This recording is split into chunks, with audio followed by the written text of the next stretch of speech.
Bem-vindos a mais um episódio do Palavra de Honra. Eu sou o teu amigo Gonçalves da Cunha e hoje vamos fazer a sequela do episódio antecedente, no sentido em que vamos continuar a falar de amor. Porque, obviamente, um episódio não seria suficiente para cobrir um tema tão vasto e um tópico tão essencial. Aliás, iniciámos o episódio anterior dizendo mesmo que o amor era o único remédio contra a morte da qual ele é irmão. Portanto, é lógico que muito se pode falar ainda, até dois provavelmente também continuarão a ser insuficientes, 2 episódios, mas a verdade é que, atendendo ao facto de que é o único antídoto para a morte, é natural que se tenha que falar com alguma profundidade e não sermos meramente superficiais no sentido pop da questão, provavelmente. Portanto, eu gostava de usar ou de desfrutar, não é, de certa forma, a amizade que nos une já. E se eventualmente não viste o episódio anterior, recomendo vivamente, porque isto vai ser uma continuidade, mas para ti que viste integralmente o episódio anterior, gostava de dizer em confidência que quando sinto e falo, parece que minto. Quando sinto e calo, parece que esqueço. Portanto, já estão a ver pelo contorno poético deste início, que vamos falar exclusivamente de amor romântico ou amor erótico. Mas basicamente essa comunhão de duas almas que tão desesperadamente necessitam uma da outra, que caminharam errantes enquanto singulares e de repente veio um plural que modificou radicalmente a vida deles e precisam um do outro, precisam de se consumir um ao outro para conseguir enfrentar esta turbulenta existência que caracteriza toda a humanidade. Portanto, vamos começar pela primeira grande questão relativamente ao amor, que é a diferença entre o quê e o quem, de certa forma. Ou seja, é esta dualidade ou esta bifurcação que é a primeira grande questão relativamente ao amor. No francês é o qui e quoi, o quê e o quem. E o inglês o who and what. Portanto, o que eu quero dizer com isto é: se tu amas a pessoa pela sua absoluta singularidade e por tudo aquilo que a caracteriza e tudo aquilo que ela manifestamente é, ou seja, se eu te amo porque tu és tu, ou se amo determinadas características que tu possuis.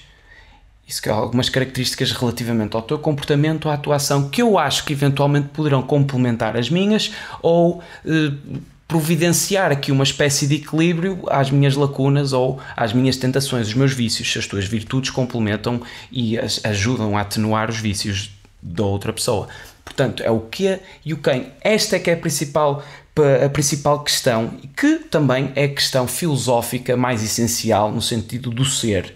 O ser na identidade do quem e do quê. As características e a tal absoluta singularidade. Porque, efetivamente, se nós gostamos de alguém pela sua absoluta singularidade, então é natural que nós compreendemos que, primeiramente e inquestionavelmente, a pessoa é imperfeita.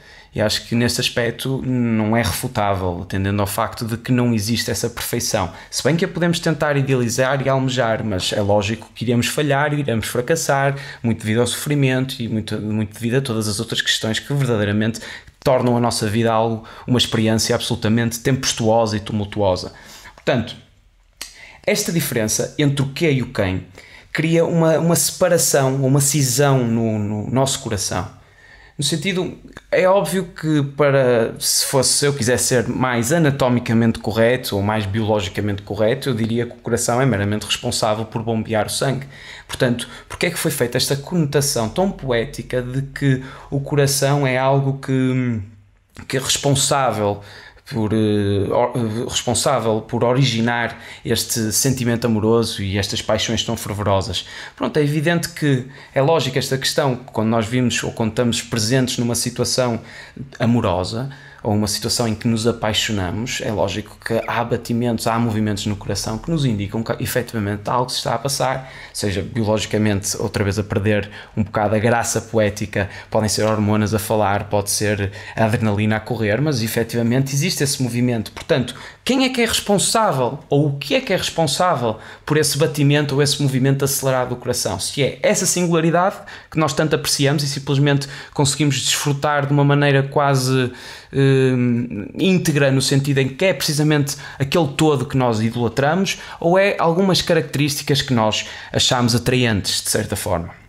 Portanto, esta é que é a separação, se pela absoluta singularidade ou se amamos como essa pessoa age e se comporta, e nós efetivamente temos até essa tipologia previamente definida de que é isso que nós procuramos em alguém. Portanto, normalmente todo o amor ou todo o processo amoroso começa com algum tipo de sedução, né? Pode ser uma sedução mais física, ou mais intelectual também, ou mesmo espiritual. Pronto, evidentemente que todo o tipo de sedução, todos os atos com esse fim, é assim que efetivamente se inicia qualquer tipo de relacionamento amoroso. E essa pessoa sente-se atraída por outra, não é? Porque desta maneira ou outra, da forma como estão a agir ou não, e tendencialmente o que acontece, não é? É que esse amor é desiludido, não é? É desiludido e morre, ou seja, quando chega à conclusão que essa pessoa que nós idealizamos ou que nós idolatramos de certa forma não é meritória ou não merece o sentimento tão embriagado e tão poderoso que nós estamos a desenvolver por ela. Portanto, nós desiludimos com isso e com essa conclusão, porque não corresponde às nossas expectativas. Ou seja, porque é que deixamos de amar ou porque é que esse amor morre? E é aí que nós descobrimos. Porque efetivamente estamos a amar essa pessoa por determinadas características. Ou seja, o que nós dizemos é, logo na morte, não é? Logo na morte do amor, aparentemente essa pessoa para dar a amar a outra, não porque quem ela é, mas sim porque ela é. E isto, ou seja, é antipática, é ciumenta, ou seja, são um leque de características que efetivamente impossibilitam que o amor floresça muito mais. Portanto, claramente não é a absoluta singularidade. Ou seja, existe esta grande diferenciação, que também é a essência quase da primeira questão relativamente à filosofia, que é da absoluta singularidade e das características. Porque, efetivamente, são essas características que muitas vezes nós pegamos, não é? E exigimos aos nossos parceiros, aos nossos companheiros, ou seja, nós queremos que eles sejam os melhores amigos, queremos que sejam os responsáveis pelos auges sexuais que nós eventualmente venhamos a ter, têm que ser também confidentes, têm que ser fortes, assertivos, mais provavelmente no domínio imaginário masculino, ou então pessoas que realmente se compadeçam das nossas situações. Ou seja, nós exigimos tudo isto, atenciosos, todos este tipo de características, e parte logo desse pressuposto de uma idealização. E essa idealização fabricada, muitas vezes no nosso imaginário, não corresponde efetivamente à singularidade da pessoa em questão. Portanto, logo aqui já temos um conflito muito grande de o que é que nós efetivamente estamos a amar. Portanto, é importante fazer essa diferenciação e reparar nessa dualidade ou nessa bifurcação. Percebemos essa intimidade e esta primeira questão, porque nós já dissemos que a existência é amor. Portanto,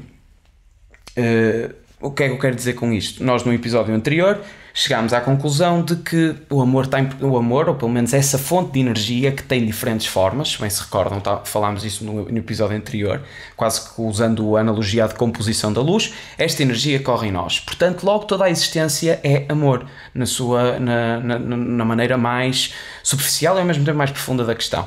E temos esse amor e nós é que somos responsáveis por onde é que o direcionamos. Portanto, de certa forma, vê-se claramente essa cumplicidade entre a filosofia, a questão do ser, o ser e o espaço, o ser e o tempo, com as questões do amor. Ou seja, é inevitável que qualquer filósofo, é uma inevitabilidade, ou filósofo, ou um ser pensante, aliás, o filósofo muitas vezes tem uma conotação um bocado oficial, mas qualquer ser pensante, tu, eu, qualquer um, já é inevitável debruçar sobre este assunto que efetivamente é uma força motivadora tão grande.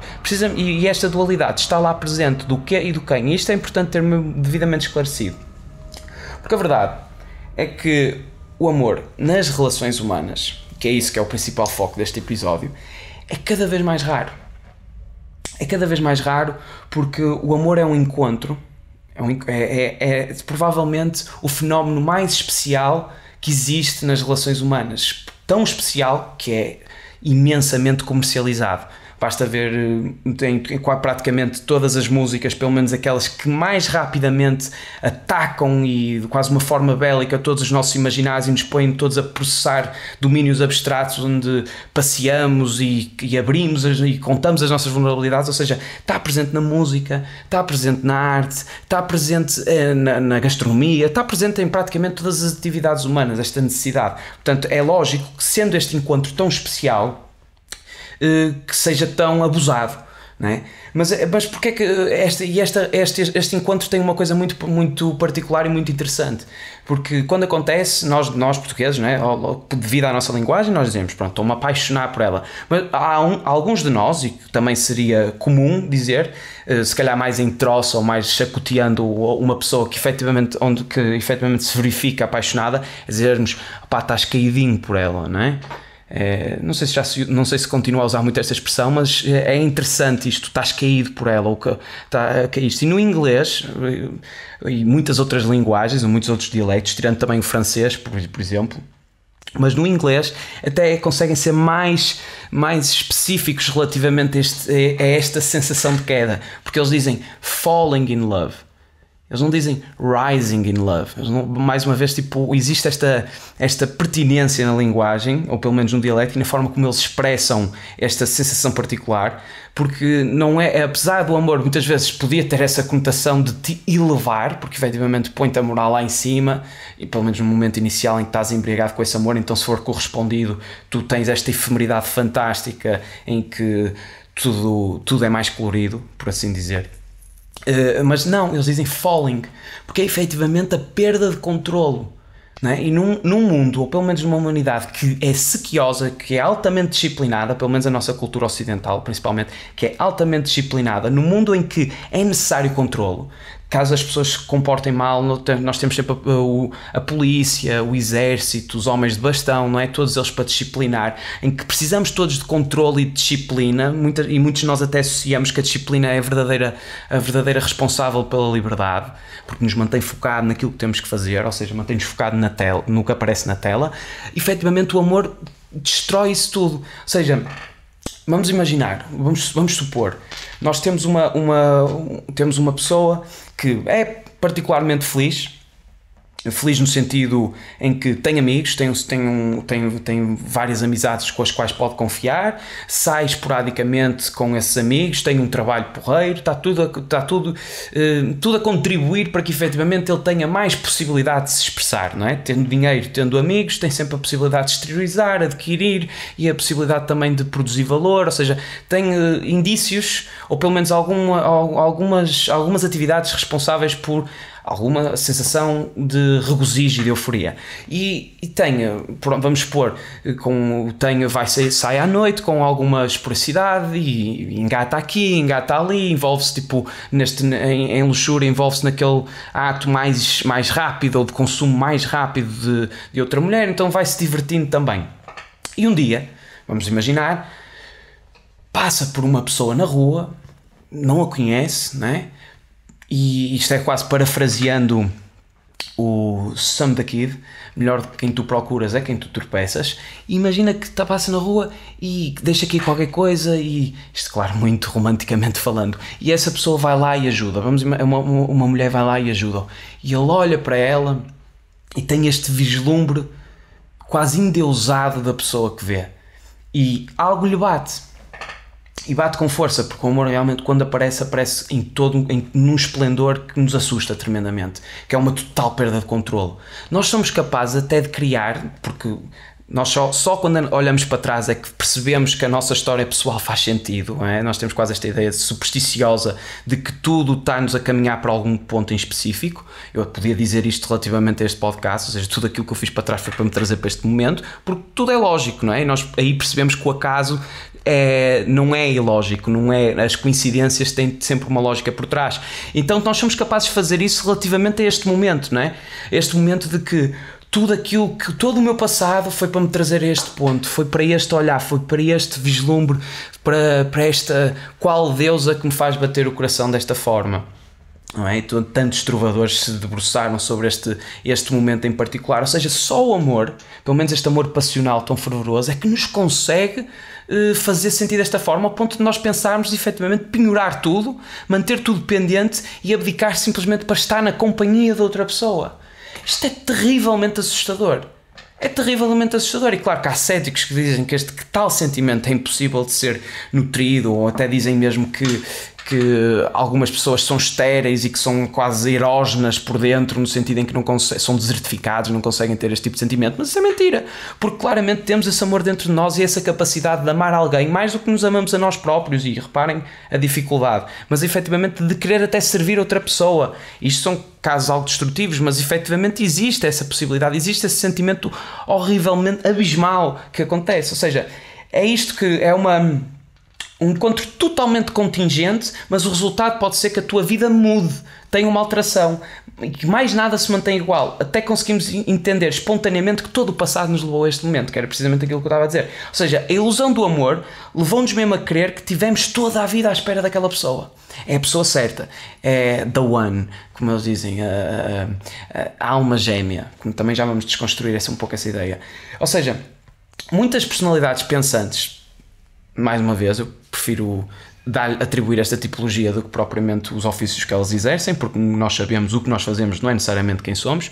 Portanto, muitas personalidades pensantes até já se debruçaram sobre este assunto, no sentido de que este sentimento já foi revestido e foi vestido e revestido e foi impregnada aqui uma ideia de ceticismo e de ingenuidade até neste tipo de sentimento sentimento que tanta exaltação cria, não é? Portanto, muitas personalidades já se esforçaram quase numa ideia de que nós já estamos a regressar, de certa forma, a um momento pré-romântico.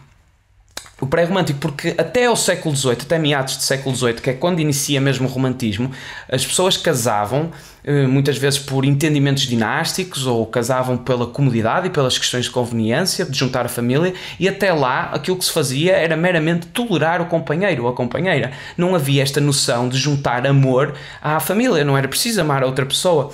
Portanto, era quase um arranjo, não é? Muitas vezes os tios arranjavam aqui, consoante aquilo e tentavam identificar minimamente as personalidades de cada um e tentavam dar assim um match, não é? E aquilo que nós temos agora é que em vez de tios temos os Tinders. Ou seja, o que é que eu quero dizer com isto?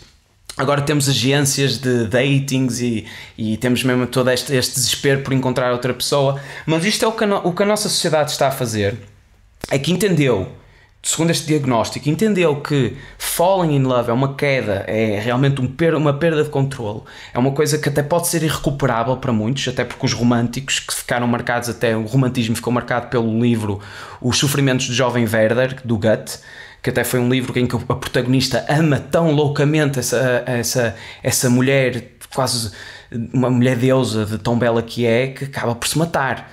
E nós vemos em muitos românticos a questão quase o expoente máximo da paixão muitas vezes termina em suicídio. Portanto, vemos como é uma aventura tão deslocada que o que a nossa sociedade fez foi dar o amor, mas tirar a queda. Ou seja, tirou o falling, fica-se só com o love. Isto é um pouco o que a nossa sociedade está a fazer com tudo, porque é uma sociedade excessivamente consumista, então está-se a criar bens de consumo para tudo, mas sem ter os riscos. É o mesmo que, imaginem, agora pensem nesta analogia, é o mesmo que cerveja sem álcool, mesmo café sem cafeína, Coca-Cola zero, açúcar sem calorias, tantas outras coisas que a nossa sociedade está a tentar dar o prazer, mas tirando a loucura no ato ou a imprevisibilidade do ato. E é o mesmo que estão a fazer com o amor. Estão-te a dar o love, mas estão-te a tirar o falling, estão-te a tirar a queda, estão-te a tirar um sentimento, estão a tornar o amor um bem de consumo ao ponto de estar desprovido de qualquer emoção e de qualquer sentimento.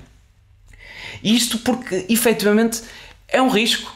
É um risco muito grande, e nós acabámos o episódio anterior precisamente a dizer isso, que isto é um risco, mas não ter esse risco, ou não cometer esse risco, é significativamente pior e autodestrutivo, e nós analisámos devidamente essa situação do risco e daquilo que compõe esse risco, tanto o extremo de um espectro e o extremo do outro, até nas questões da sobrevivência da humanidade. Portanto, é um risco tão desmedido e é natural que as pessoas se tenham assustado dele. Aliás, até na nossa sexualidade nós queremos encontros breves, desprovidos dessa emoção, de forma a ficarmos seguros. Não é? Por mais que um homem queira vindicar algum tipo de virilidade, dizendo que eu consumi esta, não é? Por outras palavras, logicamente, não é? Uns dizem pintei, lá para baixo em Lisboa acho que é pintei esta, ou que é comer esta. Temos assim estas expressões mais mesmo físicas para tentar criar assim uma brutalidade no imaginário. Eu comi ou eu pintei, não é? Tudo isto é um bocado selvagem, mas faz parte da comunicação masculina. Portanto, por mais que os homens tentem vindicar a virilidade com estes encontros breves, e por mais que as mulheres também tentem legitimar isto, elas, basicamente o que um homem está a dizer é que não quer todo esse caos, não quer mesmo tirar essa sentimentalidade, porque quer ter o prazer, exclusivamente o prazer da relação, e quer estar desprovido de emoção, porque pode comprometer tudo aquilo que ele já desenvolveu e que tem vindo a desenvolver. E a mulher também, eventualmente, se entregar para estes atos sexuais ou se caracterizar pela mesma promiscuidade que caracteriza o homem, ela também, por mais que tente, ela basicamente está a dizer, ou subentendido, que tem algumas carências que merecem ser correspondidas. Porque claro que pode haver mulheres que regozijem também desse consumo rápido e que até tenham a maturidade para ter esse tipo de envolvimentos pontuais, mas é mesmo muito complicado, porque sexo sem uma base de confiança por trás pode ter resultados absolutamente catastróficos na autoestima de cada um e mesmo no pensamento, tanto com o mundo exterior como o mundo interior. Pode criar estas reformas, muitas das vezes até traumáticas. Portanto, basicamente, se duas pessoas se juntam assim, sem compreensão do que efetivamente as está a unir, é esse momento de esporacidade, é um consumo de atração e de sedução, porque obviamente também não estou a tirar a legitimidade desse ato, seria hipócrita até da minha parte, que tantas vezes me caracterizou. Portanto, é medo. É medo mesmo de perder controle. É medo, é um receio tremendo. Por mais que o homem tente apresentar alguma virilidade, ele não está pronto, ele está inseguro e não há hipótese. É mesmo isto. E isto é triste. É triste nós estarmos a tirar a queda do amor. É triste estarmos a ter estas ações tão desprovidas, ficarmos tão cínicos relativamente ao romantismo, não é? O romance está morto, as pessoas românticas também estão a falecer exponencialmente. As pessoas românticas são ingênuas. As pessoas que fazem atos que entregam. Quem é que entrega flores? Tipo, que espécie rara é esta que entrega flores a uma ou outra? Ou que escreve cartas? As cartas são ridículas. Cartas de amor são ridículas. Mas mais ridículo é quem não as escreveu, já dizia a pessoa. Mas a verdade é que aos poucos está a morrer porque está a ser bombardeado com este cinismo e as pessoas estão a sair mesmo muito magoadas e muito estrago está a ser feito às relações humanas, precisamente por não compreendermos o que é o amor e como é que se ama. E é por isso que tem que ser reinventado. E é isso que eu gostava de usar aqui uma analogia, precisamente para nós compreendermos devidamente as imperfeições e as vulnerabilidades que nos caracterizam a todos nós, porque nós temos rapidamente que rasgar esta ideia de que existe uma pessoa certa para nós. Todas as pessoas são erradas. Não há uma pessoa certa. Ponto. E vamos já começar a desconstruir isto tudo como deve de ser. Mas reparem nesta analogia. Não sei se alguma vez vocês se debruçaram. Debruçar não é propriamente a palavra mais correta, mas se alguma vez olharam para o lixo, mesmo para o vosso caixote de lixo e para o lixo que vocês vão fazendo, não é? E seguramente já fizeram toneladas deles enquanto vão vivendo. E se já pensaram de o que é o lixo, simbolicamente?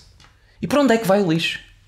Porque efetivamente nós temos esta ideia fantasiosa relativamente à natureza, não é? A natureza, aliás, a própria ecologia, que é uma ideologia muito presente agora do século XX, século XXI, a ecologia, de defesa da terra e esse cuidado da natureza, que é tão perfeita a natureza, é tão inacreditável. Eu não digo o contrário, não é? Se não fosse a natureza, claramente não teríamos condições para sobreviver e parasitar a terra. Mas temos esta ideia de que estimar o planeta é estimar o que ele tem de melhor, ou o que mais virtuoso. Mas e o lixo? O lixo também não pertence à Terra? É que nós temos esta ideia muito, quase uma fábula de pensamento de que nós fechamos o saco de lixo com todos aqueles dejetos que nós temos vindo a acumular semanalmente ou diariamente ou mensalmente para aqueles que são menos higiênicos e mandamos o lixo e desapareceu. E não temos mais responsabilidade para com ele. Já fizemos aquilo que nos competia. E existe mesmo até esta própria ideia que o capitalismo, com muita ingenuidade, né, pegou neste conceito de ecológico e neste conceito de ajuda para tentar personalizar um pouco mais a marca, não é? Como a Starbucks. A Starbucks é mais caro, mas o aumento simbólico do preço é precisamente porque cuidam muito do planeta e vai para as florestas no Guatemala. Isso tudo, não é? Essa ingenuidade de tentar dar valores a uma marca, de tentar humanizar uma marca. E efetivamente o lixo vai ser incinerado, vai para outros sítios, mas continua no planeta. Continua no planeta. Aliás, o planeta caracteriza-se precisamente por tremendas e enormes catástrofes naturais, ao ponto de até o petróleo ser muito ele enxofre. E enxofre é quase muita quantidade de seres vivos que morreram e que ficaram ali, e plantas também, ou seja, é essa regeneração toda, mas é as catástrofes das quais nós lucramos. Portanto, o lixo está na Terra. Então, se nós queremos estimar o planeta, nós temos que estimar o lixo também. Estão a perceber a profundidade do argumento? Nós temos que estimar a merda. Basicamente, de uma forma muito contundente, é isto que nós temos que fazer. Nós temos que estimar a merda, o lixo. Temos que entender até alguma beleza no lixo, nessa desorganização toda. E isto é o que as pessoas estão a ignorar. E isto é válido para as relações humanas também. Pegando nesse exemplo, né, estimar o planeta não é só estimar o quão virtuoso a natureza é estimar também o lixo que ela cria e o lixo que nós criamos, e nós temos que estimar o lixo que nós criamos, então nós também temos que estimar na outra pessoa as suas vulnerabilidades, as suas fraquezas, as suas imperfeições, a sua loucura. É isto que nós temos que fazer. Está, isto é recuperar, regressando à questão inicial, é amar a pessoa pela sua absoluta singularidade. E não há pessoas só virtuosas. Óbvio que não, somos todos imperfeitos. Aliás, somos todos loucos. Somos todos loucos. Aliás, o Dalí tinha esta frase muito clarividente sobre a situação, que a única diferença entre mim e os loucos é que eu sei que estou louco. Os outros pensam que não, mesmo aqueles mais louquinhos, não é? Mesmo aqueles que nós agora tentamos sempre reintegrar socialmente e tentamos curar, não é? Essa normalidade que nós dizemos, as pessoas só são normais à distância. Aliás, o Schopenhauer até tinha esta ideia mesmo de que as pessoas são como porcos-espinhos, não é? Que têm aqueles espinhos todos, e quando se aproximam, e precisam de se aproximar, acabam sempre por se picar um ao outro. Inevitavelmente acabam por magoar, e é isto que caracteriza as relações humanas. Ou seja, o normal, que foi até um conceito que o filósofo Michel Foucault se debruçou durante toda a sua vida para perceber o que é efetivamente esta construção social que define a normalidade, e o Hegel até dizia que o ser humano é um ser histórico, ou seja, o que é verdade agora não era verdade antigamente. Isto até é válido para o divórcio, por exemplo, que não era verdade antigamente e agora já é. Ou seja, está sempre a mudar, é sempre mutável. Portanto, o próprio conceito de normalidade também. Mas reparem, as pessoas só são normais ou virtuosas à distância. Se elas se aproximarem, nós vemos este gajo também é um atrasado como eu.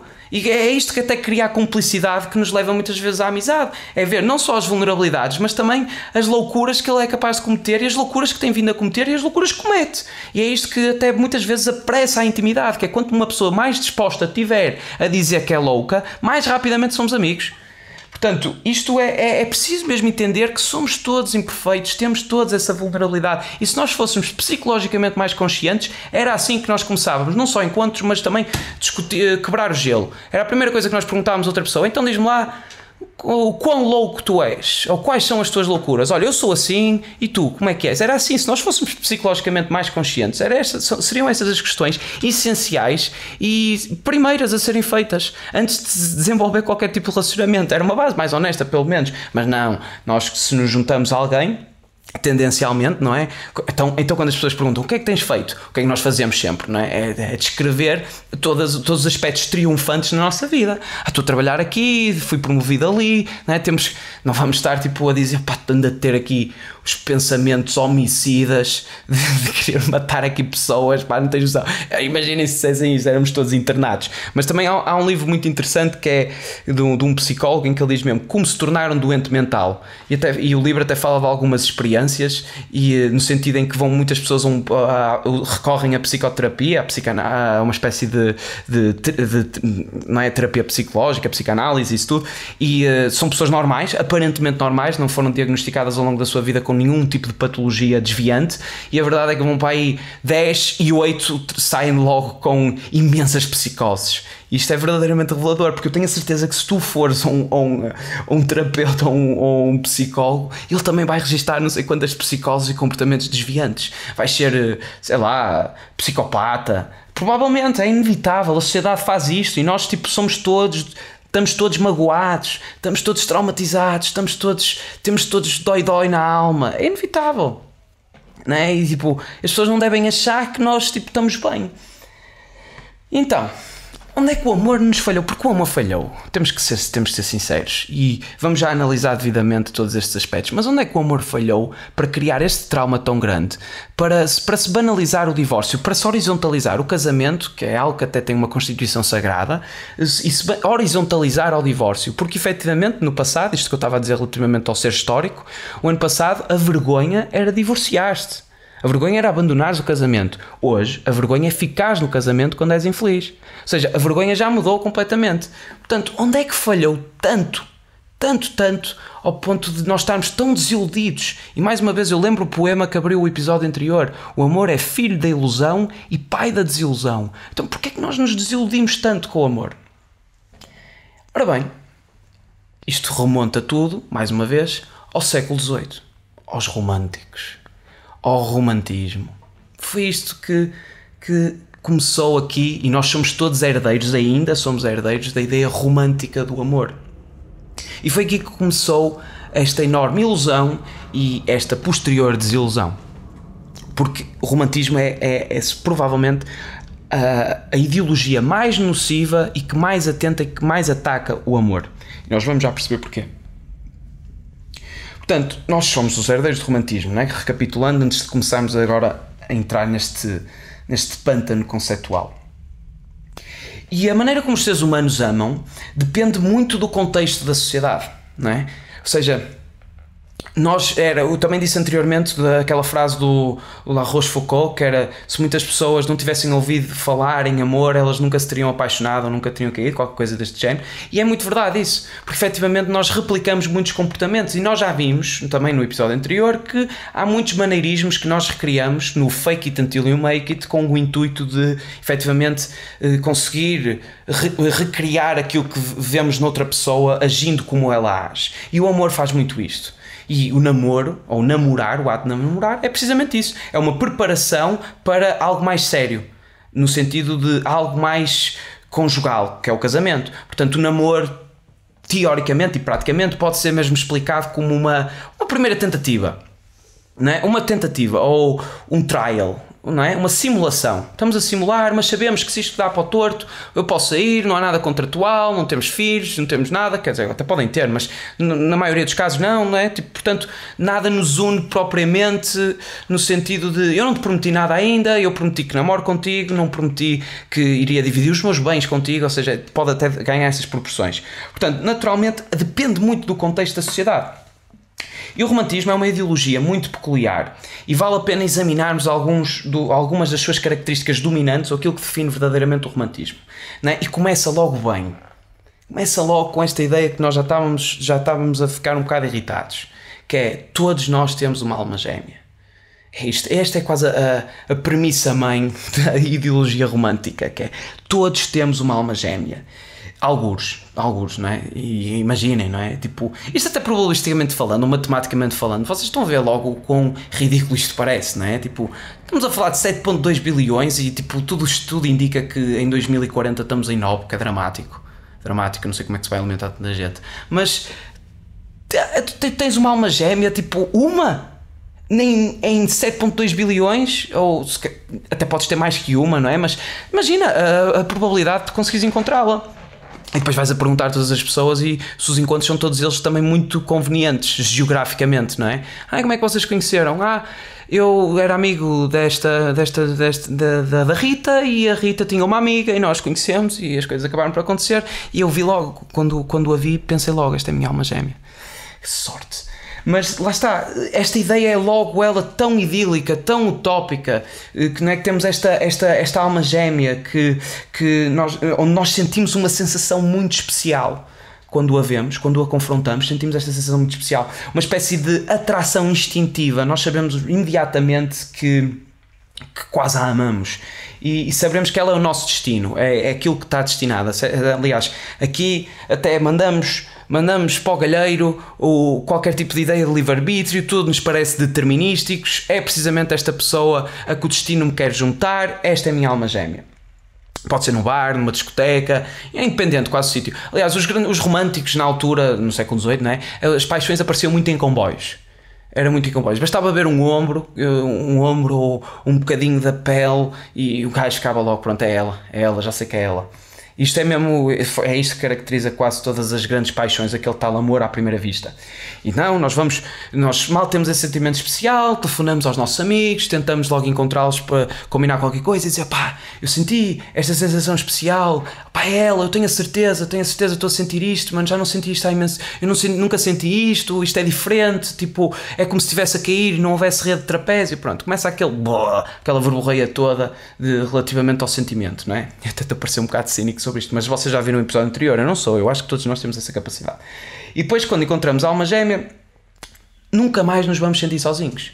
Que é esta outra particularidade, outra característica do romantismo, que é, acabou-se a solidão, finalmente, tipo, esse mundo exterior do qual nós estamos tão receosos e que nos objetifica tanto e esse que nos ajuiza os nossos comportamentos e nos castra, né? Finalmente alguém do mundo exterior veio para o mundo interior e me satisfaz plenamente. Portanto, eu nunca mais vou sentir distanciado, nunca mais vou ter alguma queda ou alguma tentação para misantropia, eu nunca mais vou ficar sozinho, esta pessoa é a minha alma gêmea, ela compreende-me e eu posso ter a partilhar todas as minhas vulnerabilidades, todos os meus segredos, tudo aquilo que me caracteriza, todas as necessidades, é mesmo esta minha alma gêmea. E lá está, tudo o que nós somos, não é, será compreendido perfeitamente pela outra pessoa.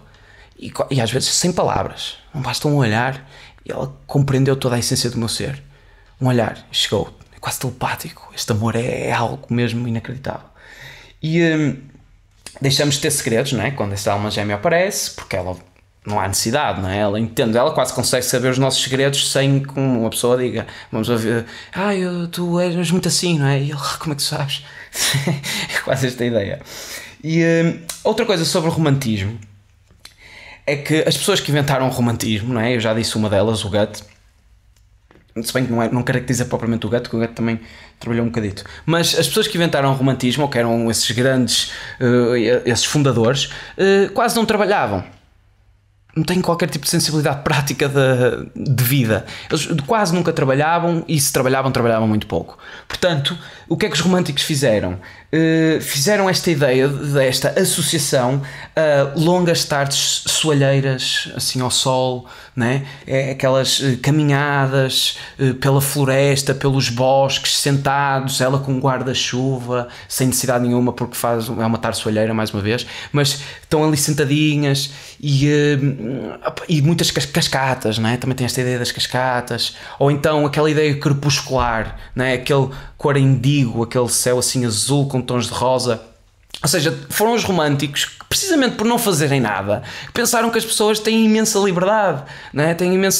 não têm trabalhos, não têm empregos. Então trouxeram-nos estas ideias do que é ser romântico. E ser romântico são estes atos, né? E nós sabemos perfeitamente, isto é muito romântico. Nós ainda adjetivamos e caracterizamos as coisas que às vezes vamos fazendo com isto é muito romântico. Porque nós sabemos, foram eles que nos disseram. Eles disseram, pá, um pôr do sol é romântico. É? Tipo, pôr do sol é romântico. Ou ir para a praia à noite e ficar lá, ou aquele ventinho, né?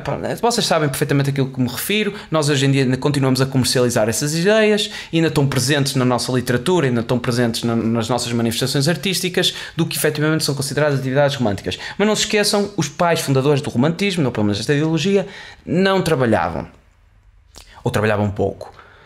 Portanto, era muito mais fácil para eles ser românticos do que para nós, que agora trabalhamos 8 horas e chegamos a casa estourados completamente. Imaginem se uma pessoa tivesse que ser sistematicamente romântica nestas condições. Já estão a ver tipo a receita para o desastre que isto se vai verificar e que vai ter para relacionamentos a longo prazo, não é? Naturalmente. Portanto, outra coisa dos românticos é que o amor e sexo andam juntos, não é? Previamente as pessoas tinham relações sexuais e amavam, se eventualmente tivessem essa sorte de amar o parceiro ou de estimar o parceiro, mas as coisas estavam diferenciadas, eram separadas. Nós já vimos até um pouco a ideia cristã da avareza relativamente à utilização do amor, do sexo como prazer e não como perpetuação. Portanto, nós percebemos perfeitamente que amor e sexo eram coisas diferentes até chegar a este romantismo. A partir daí juntou-se as duas e o sexo é o ex-libris do amor. Lá está. Como é que eu até escrevi aqui? Acreditam que o sexo é a expressão derradeira do amor. Eu não sei porque é que eu me perdi com esta leitura, porque esta frase até é muito banal. Mas lá está, essa manifestação, esse consumo todo é o coroar de um sentimento que nos exalta tremendamente. E o sexo tem essa conotação. É precisamente uma manifestação de amor e é a derradeira manifestação de amor. Por isso é que não nos podemos admirar que no século XIX a maior parte, não é a maior parte, quase a totalidade dos grandes romances que até marcaram a humanidade são todos eles focados no adultério. Né? Porque até lá o adultério não era nada de...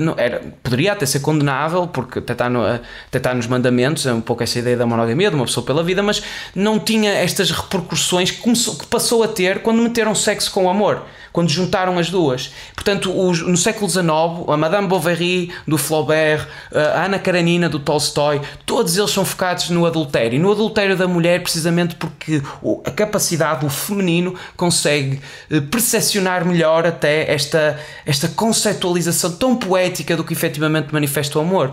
Se recordarmos a Madame Bovary nesse romance, fica completamente entediada com a rotina do casamento e depois e quer essa embriaguez sentimental, quer essa emoção, quer essa paixão. E a Ana Karenina é um pouco a mesma coisa. E a Ana Karenina também, quando Vrojov, acho eu, os nomes são um bocado complicados de reter, mas também tem essa particularidade em que ela já é casada, tem um filho e depois conhece este conde que a quer amar e que a ama e tem essa paixão fervorosa ao ponto dela abdicar, né, naquela altura, ou pelo menos naquela sociedade, abdica do próprio filho. Portanto, nós vemos aqui que o adultério começou a dominar o imaginário do século XIX precisamente pela causalidade do romantismo, ou seja, estas foram as consequências mais imediatas e que nas nossas manifestações artísticas nós nos transportámos imediatamente, porque juntaram sexo e amor. E isto tudo causou-nos um imenso problema, não é? Já estão a ver que tipo, estes pontos todos acumulados causam-nos um enorme problema. Na verdade, o romantismo afigurou-se como o principal inimigo para o amor. Para o amor que efetivamente é amor, o que é amar uma pessoa, não, porque isto claramente é uma idealização fabricada, extremamente nociva e perniciosa, é uma fabricação que leva logo e condena logo ao fracasso qualquer tipo de relacionamento, porque temos que saber sempre, quer dizer, esse amor que é perpetuado quase nessas comercializações artísticas acaba quando a manifestação acaba, ou seja, esse amor tão louco que vocês viram acabou quando o filme acabou. Ou acabou quando o livro acabou. Vocês não viram o que é que continua para ali? Não é? Portanto, a quantidade de problemas que não há, a roupa que ficou por lavar, a forma irritante com que ela come cereais, essas particularidades todas da vida prática que uma pessoa tem que discutir, essa educação tão necessária, isso não existe. Portanto, estão a ver.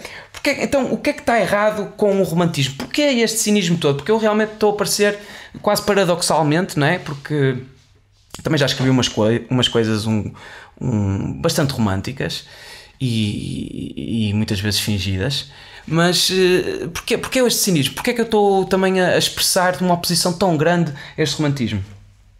Pronto, uma das primeiras coisas que causa problemas é que, ao contrário do que o romantismo nos diz, nós não somos seres puros e redentores, não é? Tipo, com a alma higienizada, apenas à procura da alma gêmea, não é? Não é tipo esse o objetivo prioritário ou primordial. Nós somos profundamente perigosos. E nós sabemos isto, basta olhar, basta ver as notícias para saber o quão criativamente perigosos nós somos.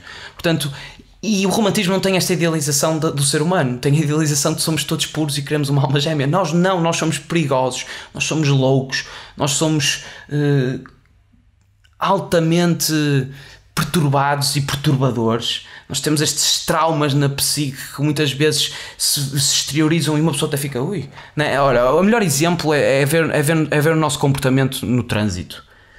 Palavra de honra, nós somos animalescos no trânsito. Se alguém se atravessa à nossa frente, nós somos capazes de nos precipitar logo e dizer, opá, filha da puta, eu espero que tu morras. Coisas deste género. Não é? Tipo, e uma pessoa até fica, como é que eu digo estas coisas? Mas a verdade é que temos esta perigosidade toda dentro de nós. E o romantismo não faz esta conceitualização do ser humano que claramente é errada. Lá está, é mais uma vez a expressão do Dalí, que a única diferença entre mim e os loucos é que eu sei que estou louco. E nós não costumamos reconhecer bem isso. Portanto, temos todos este tipo de impulsos e estes sentimentos e estes desejos que nos tornam seres verdadeiramente problemáticos. E, por outras palavras, não é? Concluindo de certa forma todo este raciocínio relativamente à perturbação de que efetivamente nos caracteriza, é que nós somos pessoas perturbadas para conviver e somos doidos. Portanto, vamos dar isto como uma verdade, quase inquestionável em todos os níveis de profundidade. Temos estas perturbações. E isto é gravado pelo facto de qualquer pessoa que se possa juntar a nós também vai ser perturbada e doida. Não há hipótese. Por isso é que convém desmitificar essa ideia da pessoa certa, porque todas as pessoas são erradas, à sua maneira, com a sua particularidade. Somos todos doidos. Sendo que a sua loucura será uma parte, isto é que começa a ficar verdadeiramente problemático, que a loucura da outra pessoa, precisamente porque nós não temos essa consciencialização psicológica mais apurada ou mais honesta, a sua loucura vai ser uma parte pertencente à sua biografia que nos vai ser completamente inacessível, porque ela não vai estar disposta a falar da sua loucura. Não vai estar disposta a falar daquilo que até pode embaraçar ou constrangir.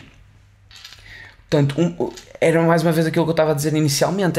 Se nós fôssemos efetivamente coerentes e sóbrios relativamente àquilo que nos caracteriza e essa loucura que nos caracteriza, as primeiras perguntas que nós faríamos eram: o quão louco tu és? Isto até parece anedótico, mas a verdade é que deveria ser. Era a melhor maneira de nós iniciarmos qualquer tipo de diálogo. Falar sobre as nossas vulnerabilidades e sobre as nossas imperfeições e falar nas virtudes como consequências, não como causas, porque seguramente não nasceram virtuosos. E não nasceram seguramente, porque quando somos bebés qualquer coisa nós choramos, não é? Portanto, claramente a virtude não está aí, apesar de podermos reconhecer, porque eu também não acredito que as pessoas nascem intrinsecamente más. Mas lá está, tipo, nós fazemos se eventualmente fizéssemos esta questão, esta pergunta seria muito insultuosa, como podem imaginar. E lá está, outra razão pela qual somos tão inconscientes na nossa dinâmica psicológica é que até conhecermos uma relação a longo prazo, não é? Nós não fomos muito criticados. E isto é tão verdade. Ou seja, até uma relação a longo prazo, que normalmente, até quando eu falo de longo prazo, aquela que até melhor ilustra aquilo que eu estou a dizer é uma relação de casamento, naturalmente. Mas até esse momento, os nossos amigos não nos deram críticas construtivas, mesmo a nossa família não nos dá as críticas construtivas, porque eles não são propriamente forçados a conviver connosco da forma como um amante ou uma amante é. Porque esses respectivos amantes é que estão nessa experiência absolutamente imersiva do eu. Elas é que veem, tipo... eu lembro perfeitamente quando estava em Inglaterra, tinha uma amiga minha que se passava completamente com o namorado, que agora são casados. Passava-se, eles já estavam a viver juntos, porque ele deixava o tampo da sanita para cima, em vez de meter para baixo. Eles eram capazes de discutir por causa disso. Ou seja, esse tipo de pormenores, estão a entender aquilo que eu estou a dizer? Esse tipo de pormenores são aqueles pormenores que muitas vezes levam a crítica, porque ela já lhe disse uma vez e ele continua a repetir. Ou seja, depois leva à histeria mesmo. A pessoa é obrigada a gritar porque tu não me ouves. É isto. Ou seja, nós não recebemos essas críticas que poderiam ser tão preponderantes para nós, de certa forma, reconstruirmos o nosso caráter. Ou seja, e quando os amantes aparece assim, por isso é que eu disse uma relação a longo prazo, porque nas outras, a curto prazo, ou aquelas que terminam precocemente, quando aparece este tipo de clima duvidoso, não é? O que é que a pessoa faz? A pessoa acaba, porque não vai investir tanto para mudar a outra, não vai entrar nesse investimento educacional ou pedagógico para mudar determinados comportamentos que ela tem. Salta fora, tipo, consoante também o sentimento que tem. Pode ser mais difícil ou mais fácil, mas a verdade é que se o investimento for muito, a pessoa vê logo, faz logo uma relação custo-desenvolvimento e sai da relação e nós ficamos sem saber o que aconteceu. E depois não acreditamos, porque é uma ex-namorada e para nós é comum a ex-namorada dizer coisas más sobre o ex-namorado. Não é? É outro tipo de dificuldades que nós temos, quase as relações de enorme amargura e frustração que nós depois desenvolvemos com as pessoas com quem estivemos juntos.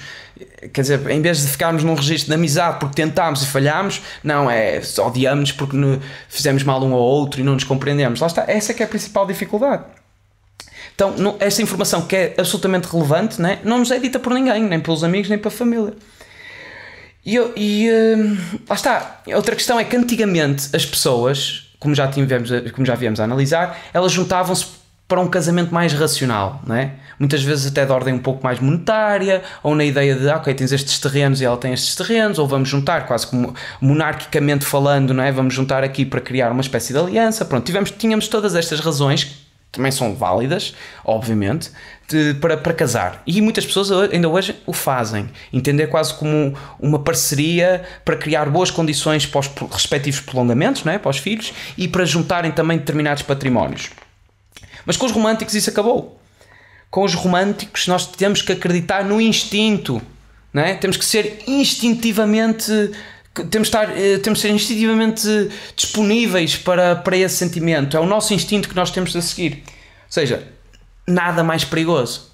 O mais perigoso que existe. E se houve coisas que nós aprendemos no século XX com a psicanálise, principalmente com Freud e com Carl Jung e a história dos arquétipos, que também já referimos aqui, é que isto do instinto é muito, muito, muito difícil de confiar. E porquê? Porque há coisas que nós conscientemente não conseguimos processar, estão lá reprimidas. Portanto, o que a psicanálise nos ensinou é que quando nós nos apaixonamos por alguém, estamos essencialmente a recriar um padrão da nossa infância que nós aprendemos acerca do amor no seio da nossa família.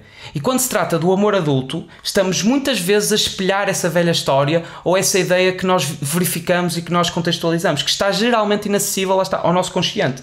Logo, o problema é que quando amamos enquanto adultos, não somos necessariamente atraídos por pessoas que nos farão felizes, mas somos atraídos por pessoas que nos parecem familiares. Isto é o que a psicanálise nos diz nesse aspecto. Essa é a primeira reação instintiva. Portanto, muitas vezes, não é? Muitas vezes, não quer dizer que seja necessariamente, que seja a regra que isto corre mal, mas muitas vezes esse conceito de familiaridade e de felicidade divergem profundamente. E basta ver as relações, a quantidade de traumas que existe relativamente às relações paternais e relações maternais e mesmo fraternais, não é? Basta ver isso. Ainda há pouco tempo estava a ver um documentário sobre o Cézanne. O Cézanne era absolutamente traumatizado pelo pai, ao ponto de ter sido castigado por ter casado às escondidas com uma mulher. Já tinha um filho com essa mulher e ele rejeitou tanto a mulher como o filho para voltar para o pai. O Cézanne. E o Kafka tinha traumas, tinha pesadelos com o pai. Portanto, nós estamos a ver o que é o trauma que nos desenvolve esta familiaridade. Por isso é que muita gente, principalmente mulheres, se martirizam muitas vezes e ficam com pessoas das quais até chegam a sentir medo. Pessoas das quais até chegam a sentir medo. Ou pessoas de enorme assertividade, de enorme confiança, ou pessoas até de alguma vulnerabilidade, que valorizem mais para colmatar algumas carências que os pais não conseguiram dar. Ou seja, existem todos esses traumas, não é? Logo, o problema é que quando amamos como adultos não somos necessariamente atraídos por pessoas que nos foram felizes, mais uma vez, por isso reforçando, porque o amor que conhecemos enquanto criança não era esse tal amor puro, isento e limpo de alguma dinâmica perturbadora e pouco saudável. Portanto, talvez amar alguém que fosse bastante distante ou cujo temperamento não controlássemos, ou alguém de quem até eventualmente tivéssemos medo, como eu estava a dizer anteriormente. Isto é de uma pessoa depois de se debruçar nesta ideia consegue verificar os comportamentos onde eles efetivamente ocorrem, e aí uma pessoa já começa a entender devidamente a ineficácia, por muitas vezes, deste tipo de arranjinhos que os amigos fazem, não é? Temos o encalhado e a encalhada, não é? E os amigos, com toda a sua generosidade e com toda a sua compaixão, tentam proporcionar, direta ou indiretamente, não é? Ou só dizem mesmo, olha, vocês têm que se juntar, vocês são perfeitos um para o outro, combinem um encontro, porque curricularmente, pá, vocês apresentam mesmo aqui um fit perfeito, um match perfeito, nem é preciso Tinder nem nada. Ou indiretamente, porque começam a juntar, olha, esta é X, tu Y, e depois a dinâmica do grupo vai-se continuando, e quando dão por ela, eles já estão a falar sozinhos, os dois. Portanto, mas isto explica porque é que tantas vezes, nestes arranjinhos, estas frases são ditas, que é, pá, ele é boa pessoa, pá, eu gostei muito, gosto muito de conversar com ele, pá, mas não há aquela química, não tem aquele sentimento. O que é que a pessoa está a dizer verdadeiramente? Isto é que é interessante. Ela está a dizer que a pessoa é muito normal, não é? É muito saudável, ou não preenche devidamente o requisito que eu exijo para me fazerem sofrer. É quase isto, de uma forma masoquista, uma forma tão masoquista, mas tão real. Efetivamente o que a pessoa está a dizer é: esta pessoa que vocês me estão a arranjar não tem capacidade para me fazer sofrer como eu fui habituada quando era criança. Esta pessoa não me vai fazer infeliz, portanto não há química. É isto, é mesmo interessante, mas lá está, é essa, um pouco de um demasiado normal. E assim vão dizer, não é, que ou ela não era assim tão atraente, ou que era simpática, mas um pouco aborrecida, e não se adequava então ao padrão dela de loucura, não é? De outra forma falando. Portanto, o instinto guia-nos muitas vezes até indivíduos bastante problemáticos, e não sentimos essa sensação especial até nos envolvemos com alguém que nos faça sentir. E outra coisa que o romantismo nos diz é que, não é, se nós amamos e somos amados verdadeiramente, nós não precisamos de usar muitas palavras, que era aquilo que também já estava a dizer anteriormente, não é? Nós quase que comunicamos telepaticamente, não é? Essa compreensão é um milagre de alguém nos compreende sem eu ter que exteriorizar, sem eu ter que expressar, sem eu ter que usar qualquer tipo de linguagem. Ela basta olhar para mim, consegue ver dentro do meu interior tudo aquilo que se passa. Ou seja, mais uma ideia absolutamente assustadora, não é? E irresponsável pelos amus. Não é? Tipo, há uma epidemia de amus nas relações, não é? E tipo, o pessoal fica amuado mesmo, fica aquela birra, e depois falam com as amigas ou falam com os amigos e dizem o que é que se passa, e o que é um desastre coletivo que tem prejudicado o amor de uma forma inacreditável, que levou a esta tal epidemia. E o que é um amu, senão um amu no amor, senão uma convicção profunda de que o parceiro deveria compreender algo, ou o companheiro deveria compreender algo, e não compreendeu. E é por isso que não lhe vamos dizer porque é que estamos chateados ou estamos chateadas, não é? Mas não lhe vamos dizer porque se ele verdadeiramente nos ama, ele deveria conseguir compreender. E eu não lhe vou dizer, nem que seja para testá-lo, porque ele vai ter que entender o que é que efetivamente se passa. E depois trancamos-nos na casa de banho, não é? E o companheiro ou a companheira tem que ter a habilidade de conseguir ver pela porta da casa de banho e pelo corpo, e perceber o que é que se está a passar com ela. Ou seja, chegamos a este nível de superpoderes quase que são necessários para se conseguir manter uma relação, não é? E isto é verdadeiramente problemático, tal como os segredos, como contar segredos. Ou seja, no momento inicial da relação isto vai ser absolutamente libertador, vai ser uma experiência que até vai contribuir e que vai enfatizar até o sentimento que nós nutrimos por outra pessoa. Mas isto a longo prazo, como nós somos verdadeiramente, é uma maldição que nós devemos poupar ao máximo de pessoas possíveis, e principalmente ao nosso companheiro, ao nosso companheiro. Isto pode ter resultados verdadeiramente destrutivos, lá está, por causa de todo esse grau de loucura até que nos caracteriza. E muitas das vezes isto até é muito relacionado com sexo, não é? Sexualmente falando, não é? Isto até predomina muito no imaginário do masculino. Sexualmente nós pretendemos sempre uma mulher insaciável, no mais profundo até, o mais antropológico, porque uma mulher, antropologicamente falando, uma mulher que seja insaciável sexualmente vai ser uma mulher que vai estar sempre disponível sexualmente para poder procriar e para ter mais filhos consequentemente. E para o imaginário da mulher, sexualmente falando, é sempre idílico um homem que assuma, que seja forte, que seja agressivo, que seja assertivo sexualmente, que saiba o que está a fazer e que domine, não é? Que domine, principalmente. Portanto, isto antropologicamente falando também, porque mostra essa virilidade que o prolongamento, ou que o seu rebento, ou que a cria irá também irá ser feita desta forma. Portanto, isto é um pouco, lá está, os filmes românticos ou as comédias românticas são tóxicas para a mulher, da mesma maneira que a pornografia é tóxica para o homem e que os leva mesmo a não conseguir entender bem, porque precisamente tem este tipo de brincadeiras que se fazem com as libidos de ambos os géneros.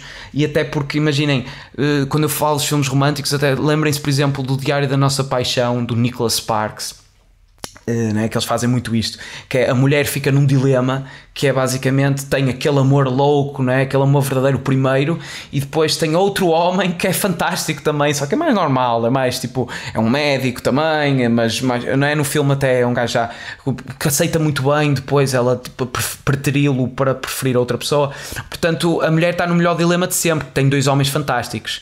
Estão a ver a manipulação que é feita, ao imaginário feminino. Da mesma maneira que na pornografia isto está é quase proporcional ao mesmo facto de eu sou um canalizador, vou lá, tenho um trabalho urgente, não é? Um problema na canalização de uma enorme moradia fantástica, com 3 ou 4 piscinas e outra interior, e chego lá e sou confrontado com uma mulher com os seios avantajados e com umas ancas também elas fenomenais, que são índices de uma enorme fertilidade, se bem que são artificiais, tanto um como o outro, e essa mulher curiosamente tem mais 3 filhas, e vá-se lá saber porque as 4 desejam-me como de uma forma frenética. Estão a ver a manipulação que é feita ao imaginário masculino. Pronto, é isto, basicamente.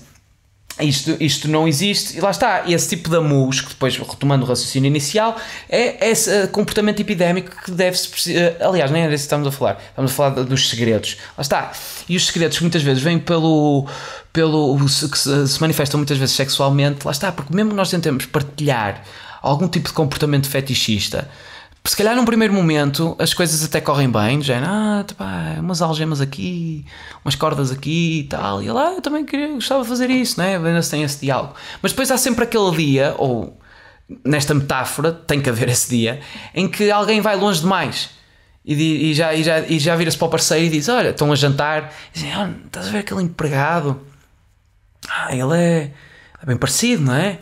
Ora, não achas que seria divertido se nós disséssemos pelo ir connosco e fazer assim estas coisas que nós temos vindo a fazer? E de repente, não é, o parceiro ou companheiro fica devastado, ele que o compreendeu, que entendeu as fragilidades e as vulnerabilidades do ego e essas particularidades todas, de repente sente-se quase traído. E aí a pessoa que sugeriu tem novamente esta dualidade, que é a dualidade da honestidade, que levou a essa natureza confessional, ou o caminho do amor. E a pessoa tem que dizer mesmo: deixa lá a honestidade, eu quero o amor, mesmo que eu eventualmente possa sentir uma atração pelo empregado. E esse é outro problema que os românticos dizem. Isto para os românticos era inconcebível, que é tu não seres totalmente honesto, não contares todos os segredos e todos os receios da tua alma. Isto está mal, é receita para o desastre. Portanto, mais uma vez se verifica essas vulnerabilidades, essas fragilidades do que é ser romântico. E outra coisa mesmo problemática no amor romântico, ou pelo menos nesse amor que foi parido do romantismo, é a crença de que se amamos alguém e alguém nos ama, ele aceita-nos por completo e nunca nos vai tentar fazer mudar. Ou seja, eu me lembro no meu anterior relacionamento, aliás, no meu relacionamento amoroso mais recente, a minha namorada na altura fazia um barulho, por isso é que eu até já usei isto como exemplo, fazia um barulho irritante a comer cereais, irritante, e eu fiquei nesse dilema que era: será que eu digo alguma coisa para tentar retificar isto, porque isto, não sei o que é que ela está a fazer, mas não é propriamente comer, está a tirar aqui outro tipo de atividade, não sei se o objetivo já nem é alimentar-se, acho que o objetivo é mesmo fazer com que toda a gente saiba que eu estou a comer cereais. Era quase isto. É tipo um barulho mesmo impressionante. E lá está, no amor romântico seria impensável eu dizer alguma coisa, porque eu teria que amar isso. Tenho que amar essa absoluta singularidade com tudo, com todas as fragilidades ou todas as vulnerabilidades que ela tem, ou todos os comportamentos irritantes que eventualmente ela tem. Portanto, nós precisamos de voltar, de certa forma, à ideia não platónica, mas que muitos filósofos gregos se debruçaram na ideia do amor. Os gregos tinham uma visão muito mais sábia relativamente a isto, em que eles acreditavam que o amor era uma atração pela perfeição, pela virtude e pela realização. E quando nós vemos virtude e realização, sentimos uma sensação de amor. Ou seja, é o tal HP que nós falamos, que é essa tal caridade divina ou o amor divino, ou seja, é este tipo de relação. Ou seja, o que é que nós fazemos com o imperfeito, o frágil e o vulnerável? Nós toleramos. e somos simpáticos para com isto, mas não amamos essas vulnerabilidades. Nós aguentamos, suportamos isso, toleramos, mas o que amamos é quando a pessoa tipo, tem algo mais, revela ou manifesta um comportamento mais virtuoso. Mas a verdadeira sensação de amor foca-se na perfeição e na realização. E a visão romântica é contrária a isto. Devemos amar em conjunto. A visão romântica diz que devemos amar em conjunto tanto estas características virtuosas como as características viciosas. Portanto, não há espaço para qualquer tipo de educação. De educação no sentido de compreendermos, não é? de queremos aprender reciprocamente um amante com o outro. Para os antigos gregos isto era o ideal. Vamos tipo conversar quase de uma forma terapêutica para aprendermos a amar. Isto para o amor romântico não, porque é tudo mais instintivo. Isto é quase ilegal nessa ideia. E quando é que um professor é um bom professor? Ele é um bom professor quando se sente descontraído e com legitimidade de ensinar um determinado público. E esse público também verifica a legitimidade do professor de forma a receber o conteúdo que ele tem para lecionar. Portanto, e estas condições não existem no amor romântico como nós estamos a percepcioná-lo. Ou seja, nós somos verdadeiramente maus a professar ou a nos educarmos no amor porque está muito em jogo, não é? Os melhores professores não estão propriamente obcecados no progresso do aluno, no sentido em que eles conseguem ver a continuidade. Se não aprendeste bem nesta aula de trigonometria, vamos ter a próxima e vai tudo fazer muito mais sentido, vai ouvindo o que eu te vou dizer, eu vou apropriando a retórica, mas não estou muito preocupado porque eu sei que vou conseguir chegar e tu vais conseguir ter essa capacidade de consolidar esse conhecimento. Mas num casamento as coisas não são assim, está muito em jogo, é um grande risco, não é? Uma pessoa pensa logo do género, por exemplo, pegando os cereais, olha como esta pessoa está a comer os cereais, isto é uma catástrofe, eu casei com a pessoa errada, eu casei com um idiota e não me compreendo, e tudo está a correr mal, não é? E nós somos logo assombrados por este sentimento de que falhamos e que estragamos a nossa vida, e esta não é uma boa posição para estar quando tentamos ensinar a alguém alguma coisa, porque rapidamente ficamos histéricos porque temos este plano de fundo, temos este background que nos diz precisamente que tu arruinaste a tua vida, casaste com a pessoa errada, agora assumiste este enorme compromisso, não estás a conseguir amar esta pessoa, então uma pessoa fica histérica e grita e tenta arranhar e muitas vezes até recorre à humilhação para tentar fazer o ponto, e essa é que é a tal discussão em que as duas pessoas não estão concentradas em se fazer ouvir, estão concentradas em fazer-se magoar. Isto caracteriza muitas vezes as relações, tanto que banalizou-se o divórcio, porque realmente a infelicidade começa a reinar. Isto é precisamente a falta de compreensão da enorme imperfeição que nos caracteriza. Claro que, como somos todos imperfeitos, que o nosso amante vai encontrar falhas e dificuldades, não é, em nós, e claro que vai nos tentar melhorar, ou pelo menos tem que ser esse o intuito ou o intento. Portanto, nós temos de legitimar verdadeiramente este processo de melhoramento, de melhoria, e de momento não o fazemos. Nós condenamos, não é? Porque encaramos como uma traição das regras bases do amor romântico ou do romantismo. Portanto, agora que já desconstruímos o romantismo, e até temo que isto tenha demorado mais do que aquilo, porque até estamos a fazer isto quase em 2 partes, não é? Teve aquele corte. Portanto, uma das soluções, agora falando das soluções, é que nós temos é de reinventar o amor. Não é? Porque já verificamos que isto nos fez perder uma enorme fé e estamos até a voltar a esta ideia de entender o amor como um bem consumível, e estamos a perder esta vontade de querer ter esta queda novamente. Então nós temos que o reinventar, e num mundo tão tecnológico está-se a reinventar tudo, a forma como comunicamos, a forma como nos mobilizamos, a forma como os produtos chegam até nós. Portanto, até no amor é preciso ser reinventado. E a primeira coisa que temos que fazer, agora dando quase uma listagem das retificações que nós devemos fazer à forma como nós idealizamos o amor e uma relação a longo prazo, é que a primeira coisa que temos que fazer é fugir ao instinto, pois o instinto claramente não resulta. Isto já não é só provado pela psicanálise, mas claramente este instinto não é fiável, não deve ser a bússola responsável por nortear e orientar o companheiro ou a companheira que nós precisamos. Portanto, lá está, porque até usando a analogia, imaginem um cirurgião a operar de instinto. E o gajo, está assim a desinfetar as mãos. Ele, então, o que vais fazer? Pá, acho que vou fazer aqui uma operação, mas hoje vou fazê-la só com instinto. Só, tipo, instintivamente vou operar. Ou um piloto de avião a fazer precisamente o mesmo, a aterrar um avião instintivamente falando. Portanto, é uma ingenuidade isto. É claramente uma ingenuidade romântica ou poética que é obsoleta, é anacrónica, e claramente temos que abdicar disto. Um relacionamento tem que ser maturado e tem que haver esta necessidade de educação e de aprimorar e melhorar. Não pode ser uma coisa instintiva. Portanto, vamos tirar isto, vamos tirar precisamente esta conotação instintiva ao amor. Portanto, eis algumas coisas que podemos colocar no currículo do amor para podermos, não é, ser melhores amantes. A primeira coisa que precisamos de perceber é que temos que deixar de tratar os nossos parceiros, os nossos companheiros, como se fossem adultos. Isto é um verdadeiro desafio, mas a verdade é que vocês vão compreender aquilo que eu estou a dizer, apesar de parecer absurdo. Né? E em vez de tratá-los como adultos, muitas das vezes, e praticamente todas, devemos tratá-los como crianças pequenas. Ou crianças mesmo pequeninas, né? Tipo, ainda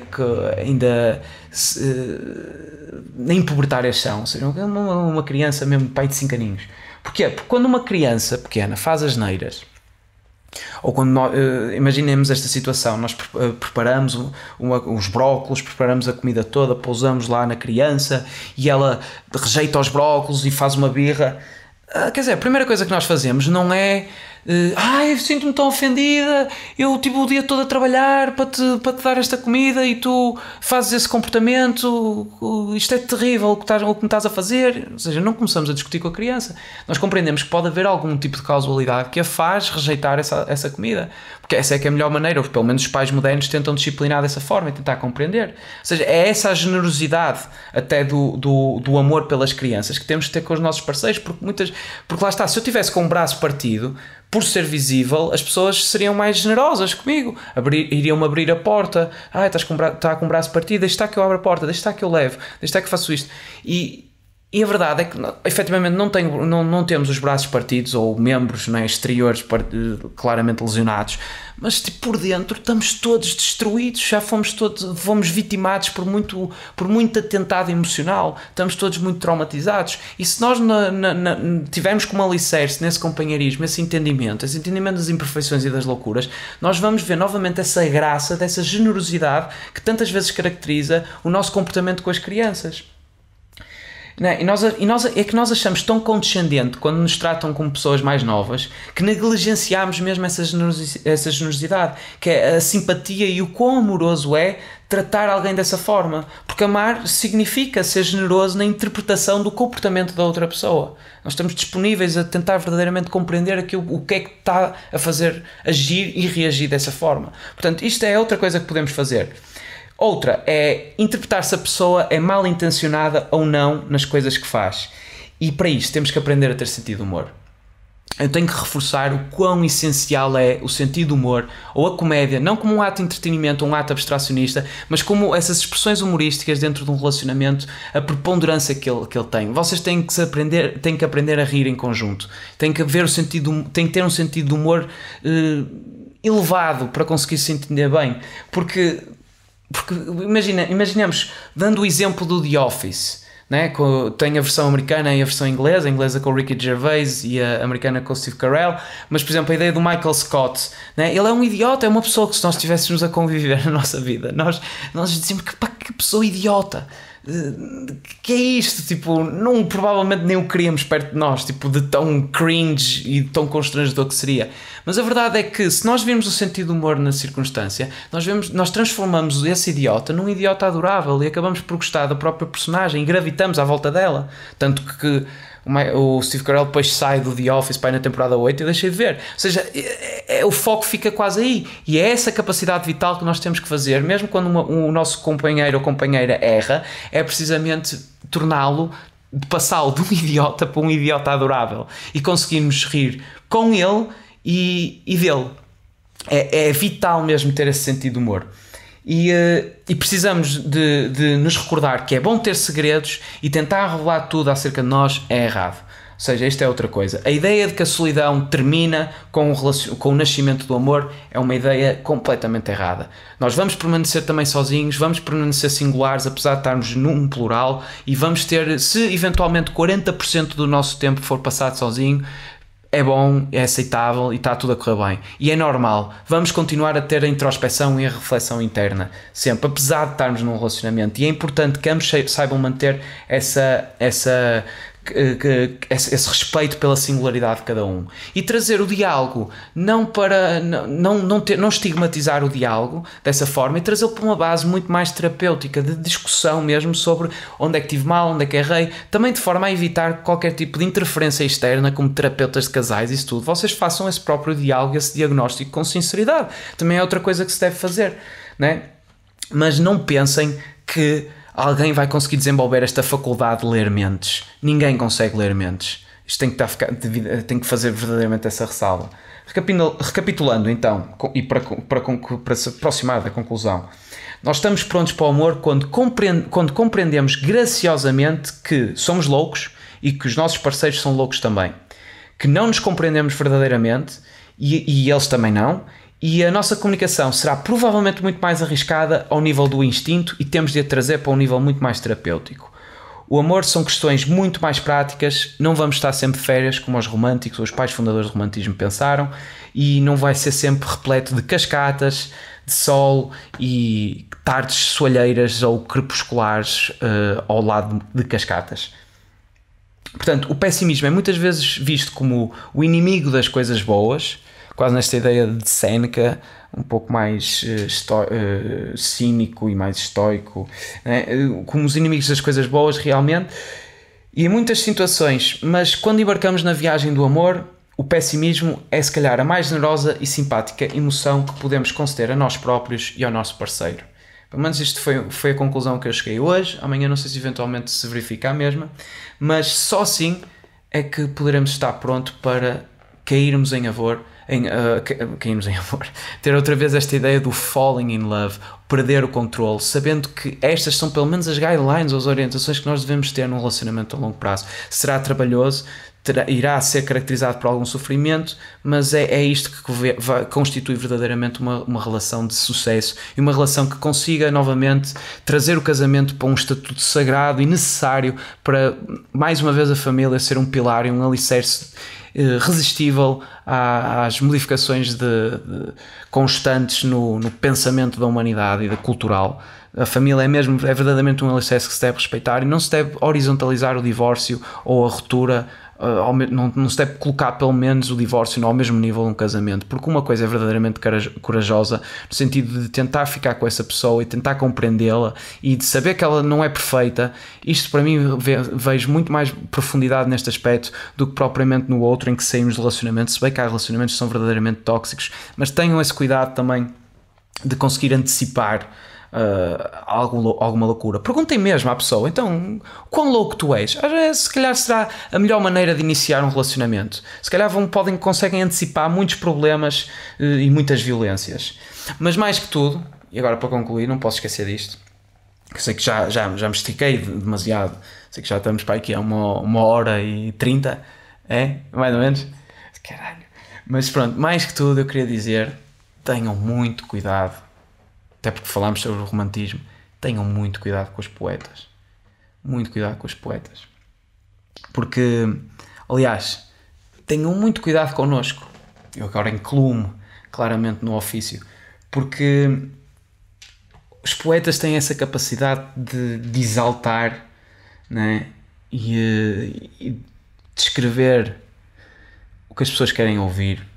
Não é? Quando uma pessoa quer se apaixonar, os poetas têm essa capacidade de dizer: olha, estás apaixonado e não sabes. Portanto, eu até gostava de partilhar com vocês um poema que eu escrevi, que se chama Para Ti Que Existes. E antes de eu vos ler o poema, eu quero dizer que eu não escrevi para ninguém, mas é um poema que está aqui para ser utilizado quando aparecer alguém, não é? Por isso é que é Para Ti Que Existes, para vocês verem o quão fingidor eu já estou a assumir. E o poema segue: És mais querida que 1000 verdades. Meu peito palpita pressuroso, sussurrando a renúncia das vaidades. Este atalho será íngreme e tumultuoso. Sejamos egoístas juntos, Serve-te da minha dúvida pensada, façamos dos receios apaziguados defundos e deixa que te faça minha amada. Acarinha esta minha ilusão, farei da tua alegria primada devoção. Tentarei ser eu sem pensar como quero ser e serás minha sem precisar de ter. Ensina-me a mentir com o coração, que o atrevimento de amar me resgate da corrosiva cogitação. E agora confesso-vos, eu não amei ninguém para escrever este poema. E é por isso que vocês têm que ter muito cuidado com os poetas, porque o poeta é um fingidor. Finge tão completamente que chega a fingir que é amor, o amor que de veras sente. Muito obrigado por terem aguentado este episódio. O meu nome é Gonçalves da Cunha e se eu me chama sem parecer selo. Eu vou fumar uma cigarrilha.